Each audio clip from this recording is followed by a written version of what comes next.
All right, the saddest season I've ever seen ever. Um, season 4 of Stranger Things. This season alone made the show a good, but not as good as Squid Game, into incredible and one of the best series I've ever seen. Having one of the best sequences in any show I've ever seen, having the best ending to any show I've ever seen, and like it was just insane how amazing the acting in this movie was. Like this crap is better than anything I've seen. Better than what the hell Marvel was doing. Better than what the heck Titanic was doing. Than anything. Like it was incredible how amazing the acting was in this. Like this was basically just a movie, basically. And like definitely the episodes are basically or all episodes are 1 hour long, and the ending I love to call the ending the movie because it's basically it's almost 3 hours. It's 2 hours long, man. Oh man, it was insane how amazing the season was. Like insane, dude. Insane. Like right now, I'm watching it most likely, but like what I'm watching this. Sorry, I completely forgot about the intro. Welcome to day 3 or day 4 of the beginning of the end of Stranger Things. Let's just get right into season 2, man. Season 4, man. Let's go. All right, let's get this out of the way. All dang characters were amazing, dude.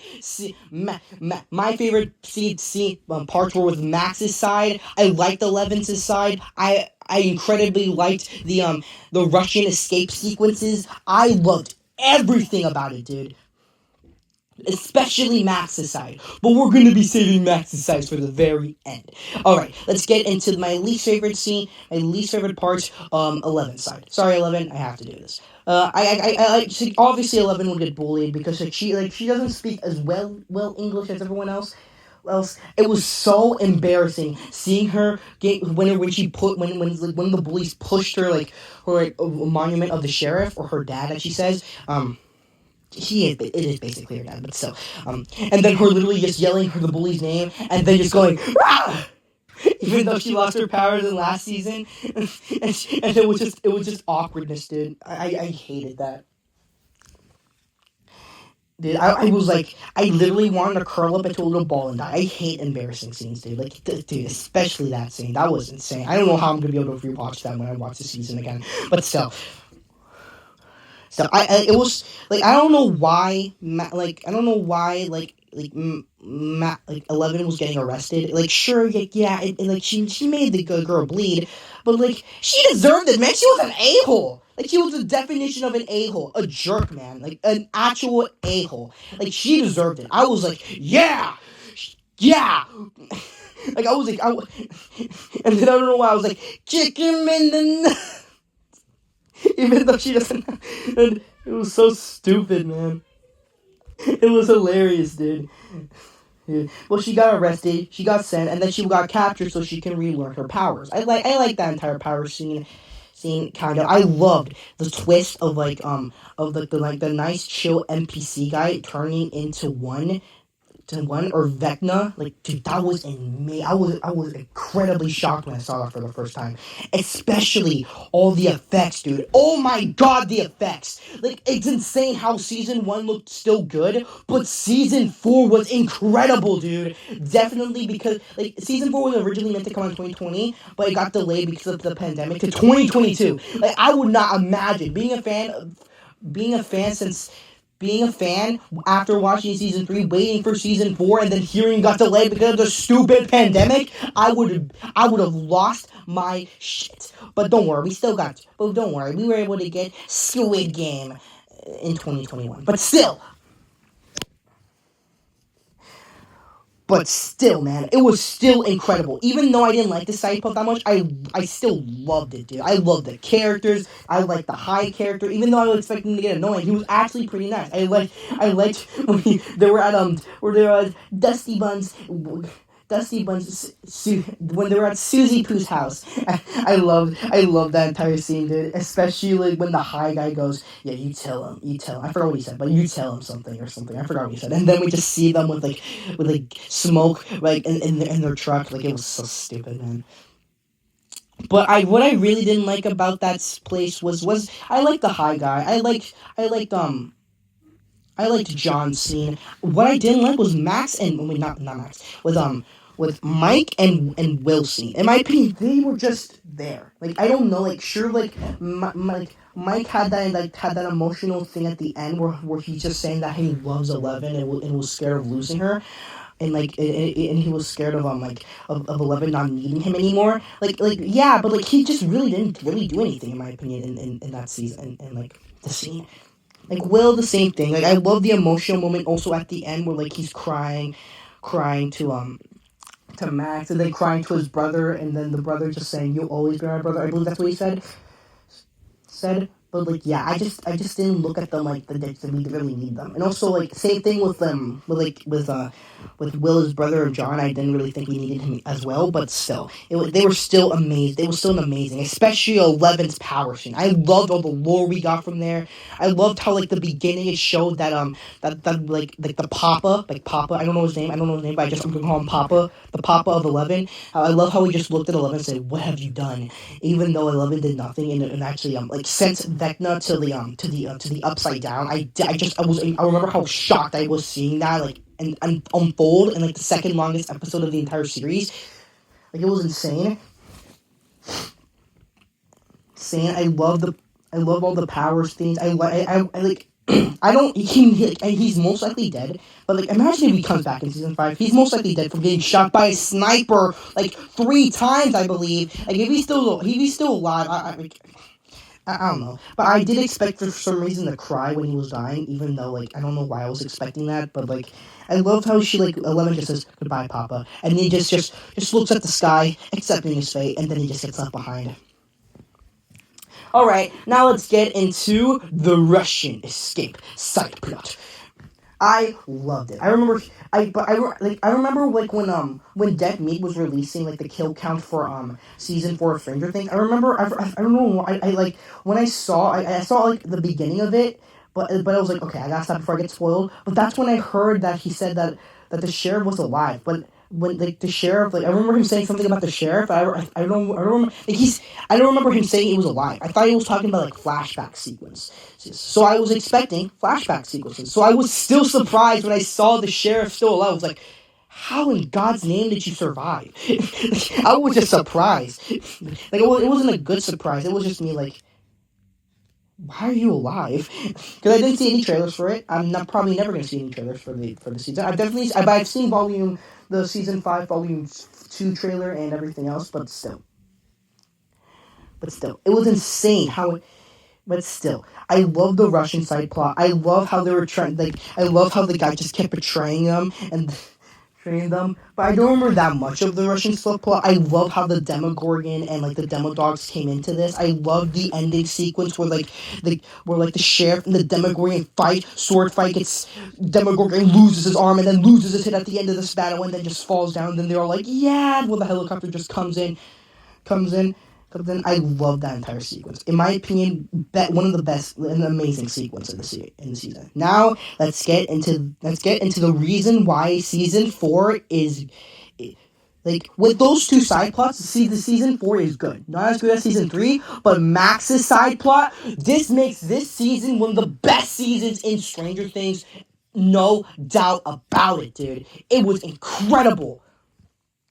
Incredible. They give us an amazing meme. Chrissy, wake up!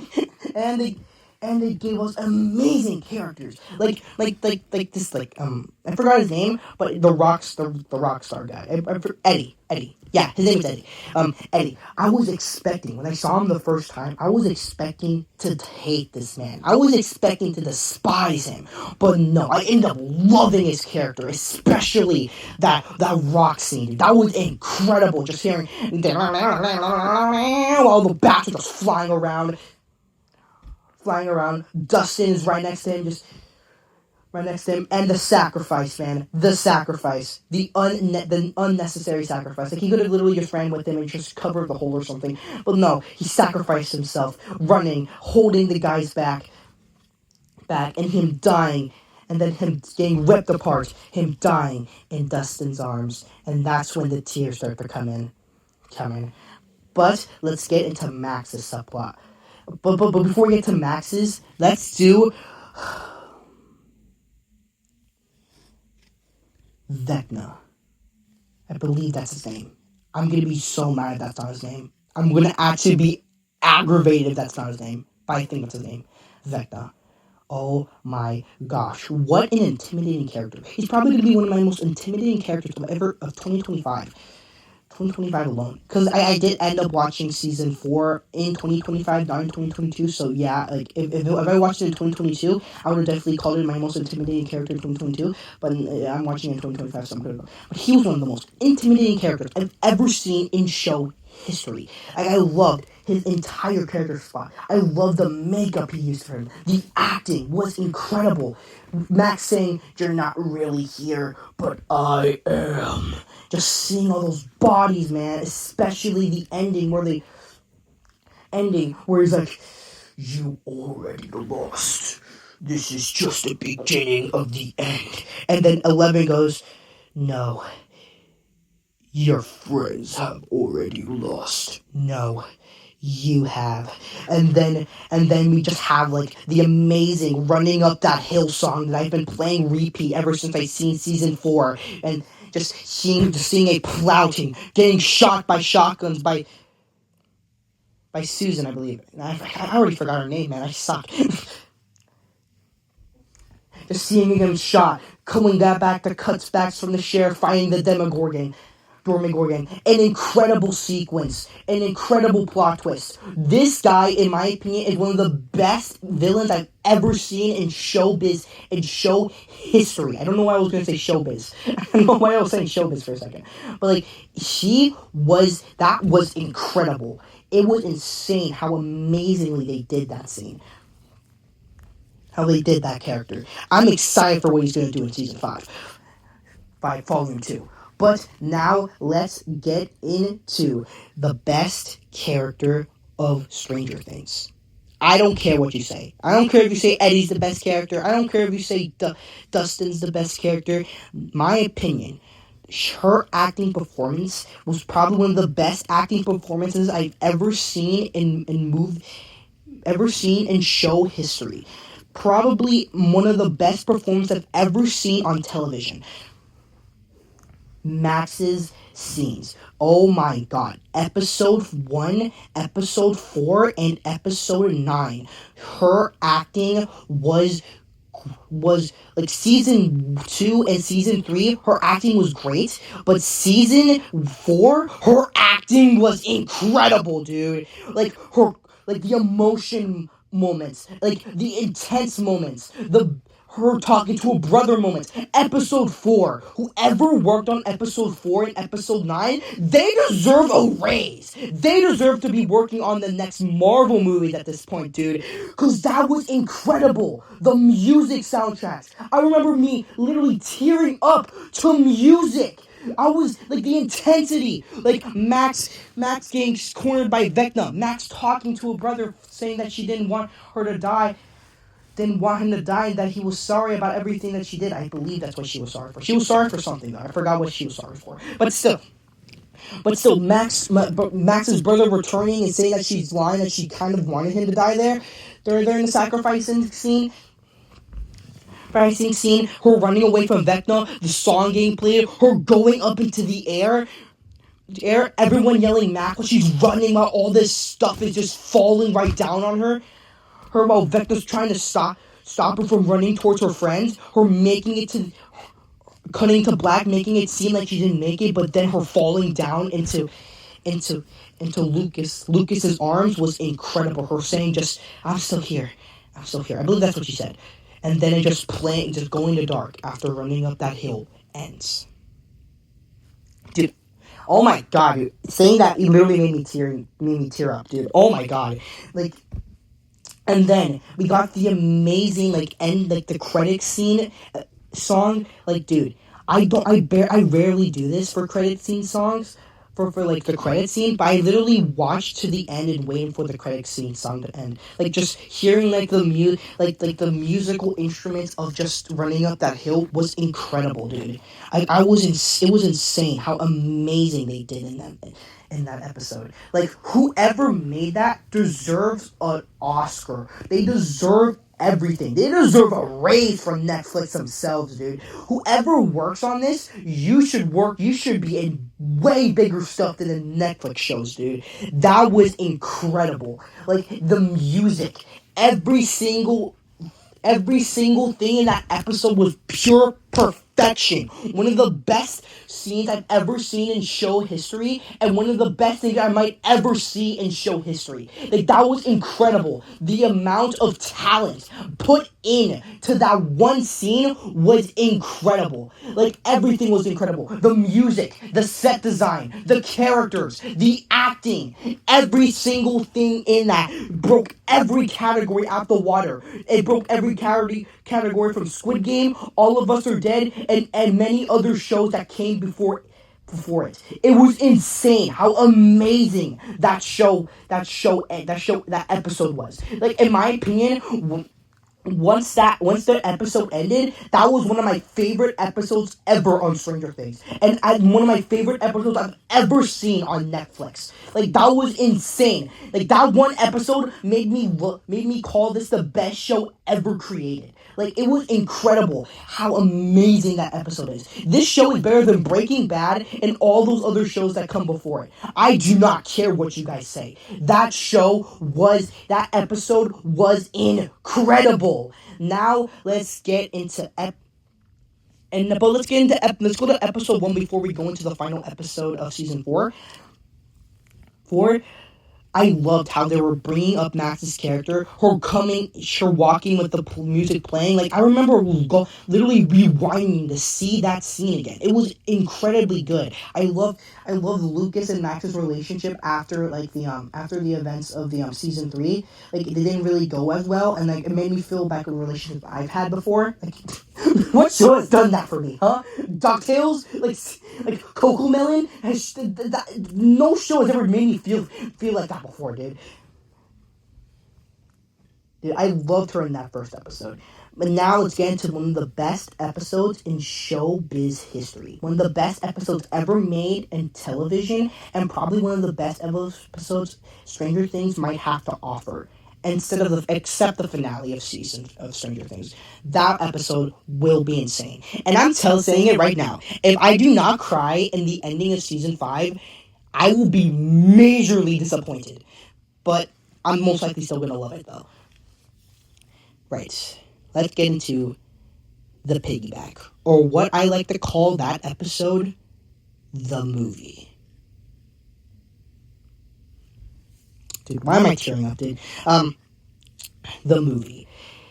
Episode starts saying where all the characters are running or getting prepared for Vecna's arrival.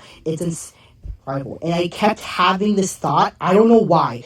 Every time I saw Max and Lucas on the scene, I always said, "All right, you guys have to smash before this is over." Like every time I saw them on the scene, I was like, "All right, the characters in the room leave, so Max and Lucas can be alone, so they can smash." I don't know why I kept saying that. They were such good characters together. They're the definition of an amazing couple in the series. Dude. They're better than 11 and Mike's. They're better than 11 and Mike's relationship. I don't care what you guys say. I like Max's and Lucas's relationship a lot more than 11's and Michael. It's Michael, right? I really hope I'm saying his name right. Please tell me I'm saying his name right. I really hope Mike. Is it Mike? I don't know. But everyone's preparing for Victor's arrival. Max gets down. She says that she actually kind of wanted her brother to die when he sacrificed himself a long time ago. And then that's when she gets the trance. That's when the bullies start. That's when the people, not the bullies, the team came in to run in and so they can find Eddie, so they can get revenge on Chrissy dying. Remember, Chrissy, wake up. up! I don't like this! Chrissy, wake up! What are you doing? And then seeing Eleven coming in, beating Vecna's butt, but then we just see Max coming in, flying, going into the air. Her arms breaking, her legs breaking. Lucas yelling Max, and then 11 yelling. Vecna's getting pulled back. Vecna gets shot out of a window, falls down on the ground, and then we get one of the saddest scenes I've ever seen in Stranger Things and in television. Her act. This is when her acting became. This is when she became one of my favorite actors of maybe all time, dude. Her acting here was incredible, and I'm surprised I haven't seen her in bigger projects. But thankfully, that's changing with Spider-Man a Dawn of New Day. I believe that's what it's called. And I think and Secret Wars. I'm trying to figure out what she's gonna play in that. People are saying she might be playing as Catwoman or Gwen Stacy. I don't know actually who she's gonna be playing as, but I'm excited for who she's gonna be playing as, dude. Because if this is how she acted in Stranger Things, who knows how she's gonna act in Spider-Man, dude? Like Spider-Man is already known as being one of the best franchises in the world. Like if they're adding Max's actor into the franchise, like dude, this is gonna be Spider-Man might be one of my favorite franchises of all time, dude. Like it already is, but it's gonna become like way better. It's gonna become like it possibly to beat Spider-Man if once she enters into the into the franchise. And she actually might make me actually want to go back and rewatch the entire make me want to go rewatch some of the Avenger movie that I missed out on. So because like, dude, her acting in this was incredible. Her just sitting there saying that I can't feel or see anything, and then Lucas is over here trying to comfort her, saying that everything's gonna be okay, and then she said that I'm so scared, and then her incredible line saying I don't want to die, I'm not ready, and then she just keeps saying I don't want to die while Eleven's crying right next to her, even though that she's not. She can see Mike and Lucas, and then her just dying, just like I just remember feeling broken inside, and then I just started crying, dude. I just started crying, dude. And then literally, there's no time to mourn. That was the fourth kill Vecna had, and then she just started ripping to another dimension, and then like the entire portal opens, the captain gets ripped in half. It was insane, dude. But like my only nitpick is not really a criticism. It's a nitpick. My opinion, they should have killed Max. I'm saying it right now. They should have killed Max in that scene, dude. Like they should have killed her. Like it would have made the show more deafening, more sad if they just killed her off then and there. But I'm still really happy that she didn't die. She's just in a coma. Like if she didn't die in season 4, she's not dying in season 5. If you kill her in season 5, I will look for your house, Stranger Things developers, and I will make sure I strangle you with my own arms. Okay, let's get back into season 4. And then that's when we see all the cars just leaving the town because of what happened, which makes sense. I'm surprised that all the family of the main group isn't leaving the town, but who cares? They've lived in Hawkins. They're gonna die in Hawkins. Let's go Hawkins. It's Hawkins, right? That's the town name, right? I really hope that's the town name. I remember seeing Max in the in the coma room and in the hospital bed, just seeing her in coma while Lucas is reading her a story. Like that just made me feel like terrible, dude. Because it reminded me like seeing like my grandpa in one of those rooms, and it just made me feel even more bad for her. Like he's obviously gonna wake up, but I really hope like I don't know, dude. I just really hope nothing more sad happens to Max. Like he's already been through hell, dude. Hell, dude. Oh no, hope nothing happens to Lucas. He's been through hell. Like getting dumped by his girlfriend, like winning her back every freaking time. That's a line from season 3, dude.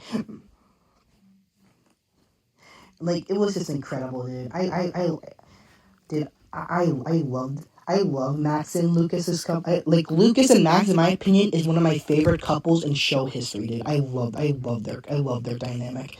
I'm excited for what's gonna happen in season 5, volume 2. Because right now, like it's Christmas Eve right now. That's like the volume 2 releases tomorrow on Christmas Day, and I will be there. And I swear to God, I will be there. I will get grounded again. I do not care. I will get grounded again. I will commit murder so I can see this go down. I need to know what happens to Max. I need to know what happens. They can't kill my favorite character again, dude. It would be so sad. But still, I love seeing seeing Eleven and the sheriff reunite. That was incredibly emotional, and I love seeing Eddie's uncle looking for Eddie, and then Dustin just telling him what happened. It almost made me cry again, dude. Like, dude, like, that episode, dude, incredible. Absolute cinema, deserved to be played on the big screen. Was it actually played on the big screen? If it was, tell me in the comments. But then that's when we see the cloud coming up, and then boom, it ends, getting us ready for season 5. And that cliffhanger was detrimenting. I remember literally, I finished this on the 26th, and like at night, it was the morning, man. Like it took me the entire night to finish Stranger Things season 4. Like it was the morning. I started at on November 25th. I started November 25th, season 4. I started it at 12 a.m. and I finished it at 6:25 a.m., dude. Then, it took me like an entire day to finish the show, dude. Like it was the morning. I was sleepy, but I still didn't sleep. I remember twiddling my fingers, waiting for season 5 to release to find out what's gonna happen. Like imagine if I actually watched season 4 the day it came out. Like if I watched season 4 volume 2 the day it came out. Oh my God! How did you guys actually wait 3 years for this, dude? I couldn't even wait 1 day. I don't even know what I would have done if I actually remember if I saw volume 2 the day it came out, and I was like, that's the ending. Well, I hope we get season 4. I hope we get season 5 in 2023. 2023 doesn't happen. 2024 doesn't happen. It took you guys 3 years for this thing to come out. Like I could not imagine waiting that long, dude. But here we are. Season 5 is about to end, and Stranger Things is about to come to an end. All right. So yeah. Season 4, 10 out of 10, perfect. We're giving season 4 the perfect 10 out of 10. It was incredible, dude. And will probably be the best rating in the entire show, dude. 10 out of 10. Incredible season. Every single person who worked on this, every single person who acted on this, every single person who designed on this season, they all deserve to go to heaven, and they all deserve to get a raise, and they get a bigger promotion so they can go to more bigger stuff and more bigger projects. That was incredible. I loved that entire season. I'm excited for what's to come for season 5, volume 2, and the final. That was incredible, dude. Alright, hope you guys enjoyed the 4th day. Tomorrow, we'll be looking at Season 5, Volume 1 and Volume 2, and then we all are going to have to be ready for the end. Alright, hope you guys enjoyed this video. Remember to like, subscribe, and notifications on. I'll see you all next time. Peace, our mates. Stay intense with those reviews. Oh my God, my voice hurts. Oh my God, I yelled way too much. Ah!